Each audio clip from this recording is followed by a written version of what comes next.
నమస్తే. మంత్రి నారా లోకేష్ గారు రీసెంట్గా విశాఖలో ఒక భారీ కంపెనీకి శంకుస్థాపన చేసినట్టు తెలుస్తుంది. దాని డీటెయిల్స్ తెలుసుకుందాం. ప్రస్తుతం మనతోటి జర్నలిస్ట్ సిఎస్ రావు గారు ఉన్నారు. వెల్కమ్ చెప్దాం. Hello sir. Hello sir, Nara Lokesh గారు కొత్తగా ఒక కంపెనీ శంకుస్థాపన చేసినట్టు తెలుస్తుంది. ఏంటి సార్? లోకేష్ గారు ఆదివారం రోజు వైజాగ్ వెళ్ళారు. అక్కడ మొత్తం గేమ్ చేంజర్ లాంటి కంపెనీకి శంకుస్థాపన చేశారు. సిఫీ అనేటువంటి company, Sify infinite spaces limited, దాని పేరు సిఫీ. ఏంటి ఇది అని అంటే ఏఐ డేటా సెంటర్ ఎడ్జ్ అంటారు. దీన్ని ఏఐ డేటా సెంటర్గా ఈ సిఫీ కంపెనీ ఏర్పాటు చేస్తుంది. డేటా సెంటర్, ఒక పెద్ద డేటా సెంటర్. ఏంటి దీని ప్రాముఖ్యత ఏంటి అని అంటే, సిఫీ అనేదాన్ని మనం ప్రత్యేకంగా ఎందుకు చెప్పుకోవాలి అంటే, నాస్డాక్ అనేటువంటి దాంట్లో గుర్తింపు పొందినటువంటి కంపెనీ. నాస్డాక్లో టాప్ కంపెనీస్ మాత్రమే ఉంటాయి. నాస్డాక్ గుర్తించినటువంటి కంపెనీలు టాప్, వరల్డ్ వైడ్లో ఉండే టాప్ కంపెనీల్లో అది ఐడెంటిఫై చేస్తుంది. ఇప్పుడు ఏ విధంగా అయితే న్యాక్ అనేది యూనివర్సిటీలకి ఇస్తారో, న్యాక్ సంబంధించిన గుర్తింపు, అలాగే టాప్ కంపెనీలకి నాస్డాక్ అనేటువంటిది ఒక గుర్తింపునిస్తుంది. అలాంటి నాస్డాక్ గుర్తింపు ఉన్నటువంటి కంపెనీ సిఫీ.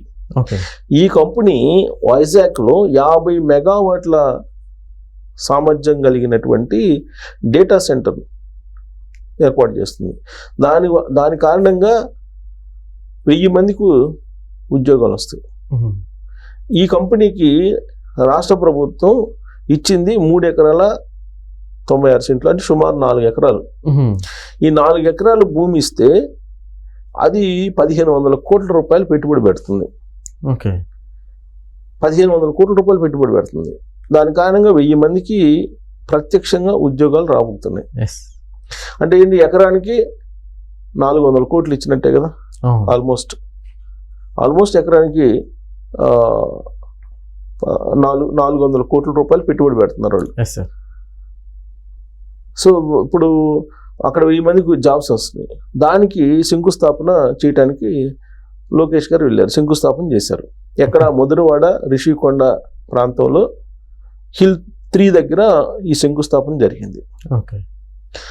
ఇది ఒక గేమ్ చేంజర్గా, యాక్చువల్గా data centre, Google data centre కూడా వస్తుంది అక్కడికి, అలాగే IBM వస్తుంది. ఆల్రెడీ TCS అక్కడ ఆల్రెడీ ఆపరేషన్స్ స్టార్ట్ చేసింది అక్కడ. ఇప్పుడు సిఫీ 2 ఫేజుల్లో దీన్ని పూర్తి చేయబోతుంది. ఈ కారణంగా ఏంటంటే, దీంతో పాటు ఓపెన్ కేబుల్ కూడా వేయబోతున్నారు ఇక్కడ.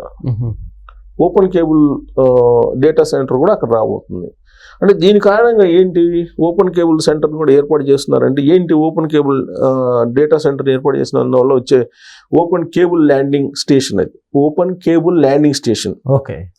ఏంటి అని అంటే, దీని కారణంగా జనరల్గా మన ప్రపంచం మొత్తం కూడా సముద్రంలో డేటా కేబుల్స్ వేస్తుంటారు. ఈ సముద్రంలో నుంచి ఇంటర్నెట్కి సంబంధించి కేబుల్స్ పోతూ ఉంటాయి. దానికి ఈ డేటా కేబుల్ సంబంధించినటువంటి స్టేషన్ పనికి వస్తుంది, ల్యాండింగ్ కేబుల్. ఈ డేటా కేబుల్ ల్యాండింగ్ స్టేషన్ నుంచి ఇతర దేశాలకి కనెక్ట్ కావచ్చు. థాయిలాండ్, మలేషియా, సింగపూర్, ఇలాంటి వాటికి అన్నిటికి కూడా ఇక్కడ నుంచి వైజాగ్ నుంచి కనెక్ట్ ఇంటర్నెట్కి సంబంధించి. రాబోయేటువంటి రోజుల్లో గూగుల్ డేటా సెంటర్ కానీ, లేదంటే సిఫీ కానీ, మొత్తం కలిపి టోటల్గా వరల్డ్ మొత్తం సెంటర్ ఏదైనా ఉందా, డేటా సెంటర్ ఏదైనా ఉందంటే వరల్డ్ మొత్తం వైజాగ్ వైపు చూసేలాగా దీన్ని లోకేష్ గారు ఆహ్వానించారు, సిఫీని.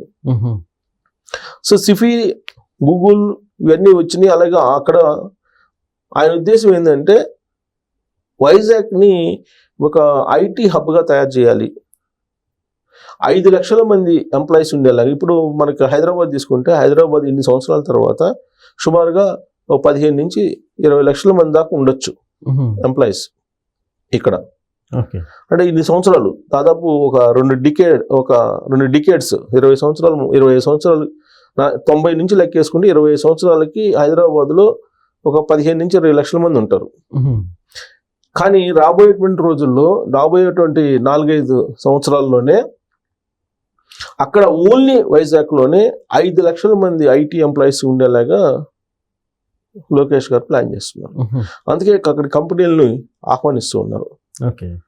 అలాగే రాష్ట్రంలో అభివృద్ధి ఎలా ఉండాలి అనే దాని మీద ఆయనకు అవగాహన ఉంది. అందుకే లోకేష్ గారు స్కిల్ ఆడిట్ చేస్తున్నారు. వర్క్ ఫోర్స్ని కూడా అందించడానికి కంపెనీలకి, ఏ కంపెనీకి ఎలాంటి వర్క్ ఫోర్స్ కావాలి అనేది ఐడెంటిఫై చేసి రాష్ట్ర ప్రభుత్వం వర్క్ ఫోర్స్ని అందజేయబోతుంది.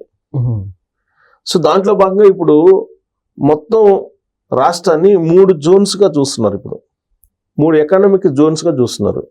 ఒకటి వైజాగ్ నుంచి తూర్పుగోదావరి జిల్లా వరకు ఒక ఎకానమిక్ జోన్ కింద చూస్తున్నారు. అలాగే పశ్చిమ గోదావరి నుంచి ప్రకాశం జిల్లా వరకు ఒక ఎకనామిక్ జోన్ కింద చూస్తున్నారు. నెల్లూరు ప్లస్ రాయలసీమలో 4 జిల్లాలు కడప, కర్నూలు, చిత్తూరు, అనంతపురం, వీటిని ఈ 5 జిల్లాలని ఒక ఎకనామిక్ జోన్ కింద చూస్తున్నారు. ఇప్పుడు ఎలక్ట్రానిక్స్ హబ్ ఎక్కడన్నా ఉందంటే ప్రపంచంలో ఏసీ తయారు చేసేటువంటి పెద్ద కంపెనీ ఎక్కడన్నా ఉందంటే తిరుపతిలో శ్రీ సిటీలో ఉంది. ఓకే. సో అక్కడ ఎలక్ట్రానిక్ హబ్గా తయారవుతుంది అక్కడ శ్రీ సిటీ తిరుపతి. అంటే ఆ ఎకనామిక్ జోన్లో ఏముంది, అనంతపురంలో కార్ల కంపెనీ ఉంది. అలాగే కర్నూలులో డ్రోన్స్ రాబోతున్నాయి. సో ఇదంతా కూడా అక్కడ ఎలక్ట్రానిక్ అండ్ కమ్యూనికేషన్కి సంబంధించినటువంటి ఎకనామిక్ జోన్ కింద ఉండబోతుంది. అది ఇక్కడికి వచ్చేటప్పటికి ఐటీ జోన్ కింద ఉండబోతుంది. ఇది వైజాగ్ నుంచి పశ్చిమ గోదావరి దాకా మొత్తం ఐటీ జోన్ కింద అది ఉండబోతుంది. ఇక మీకు తూర్పుగోదావరి నుంచి ప్రకాశం జిల్లా వరకు ఇది ఎకనామిక్ జోన్ కింద ఉండబోతుంది. ఎకనామిక్ జోను అలాగే పరిపాలనకు సంబంధించి మొత్తం. సో ఇలా 3 జోన్స్గా పెట్టుకొని ఎకనామిక్ జోన్స్, వీటిలో ఈ జిల్లాల్లో ప్రధానంగా మీకు పశ్చిమ గోదావరి నుంచి ప్రకాశం జిల్లా దగ్గర తీసుకుంటే కనుక సముద్ర తీరంలో ఓడరేవులు రాబోతున్నాయి, నెల్లూరు కానీ ఇవన్నీ కూడా. సో అదంతా కూడా సింగపూర్ లాగా తయారు కాబోతుంది. సో ఇదంతా ప్లాన్. ఇప్పుడు నవంబర్ 13, 14 తారీఖుల్లో ఒక పెద్ద పారిశ్రామిక సదస్సు వైజాగ్లో పెట్టబోతున్నారు లోకేష్ గారు ఆధ్వర్యంలో, రాష్ట్ర ప్రభుత్వం ఆధ్వర్యంలో. లోకేష్ గారు కూడా దానికి కీలకంగా ఉన్నారు. ఆయన ఇటీవల ముంబై వెళ్ళారు. ఎక్కడికి వెళ్ళినా కానీ ఏదో ఒక కంపెనీని ఆయన ఆహ్వానిస్తూ ఉన్నారు. ఇప్పుడు సిఫీ లాంటి కంపెనీ రావడానికి కారణం ఏంది వైజాగ్ అంటే లోకేష్ గారు. ఇప్పుడు ఎన్ని కంపెనీలతో ఒప్పందం చేసుకున్నారని కాదు, ఎన్ని కంపెనీలు ల్యాండ్ అయ్యాయి అనేది ఇంపార్టెంట్. అందుకే డైరెక్ట్గా ల్యాండ్ చేసేటువంటి కార్యక్రమాన్ని ఇప్పుడు లోకేష్ గారు తీసుకున్నారు. ఇప్పుడు ఆల్రెడీ శంకుస్థాపన ఆయన చేతుల మీదుగానే చేశారు. ఆ కార్యక్రమం అయిన తర్వాత వైజాగ్లో జరుగుతున్నటువంటి అంతర్జాతీయ మహిళా క్రికెట్ పోటీల్లో జరుగుతున్నటువంటి క్రమంలో స్టేడియంలో కూడా వెళ్ళారు. అక్కడ స్టేడియంలో ఆటను కూడా చూస్తున్నారు, అలరిస్తూ ఉన్నారు. సో లోకేష్ గారు ఇప్పుడు సిఫీ కారణంగా వైజాగ్ని ఒక గేమ్ చేంజర్గా మార్చే అవకాశం ఉంది అనేదానికి ఈ సిఫీ కంపెనీ పనిచేస్తుంది. సో వైజాగ్ రాబోయేటువంటి రోజుల్లో పెద్ద ఐటీ హబ్గా దాన్ని చూడాలనేది లోకేష్ గారి యొక్క డ్రీము. ఆ దిశగా ఆయన పయనిస్తున్నారు. అందుకే ఆయన శంకుస్థాపనకి వెళ్ళారు. Okay sir, thank you.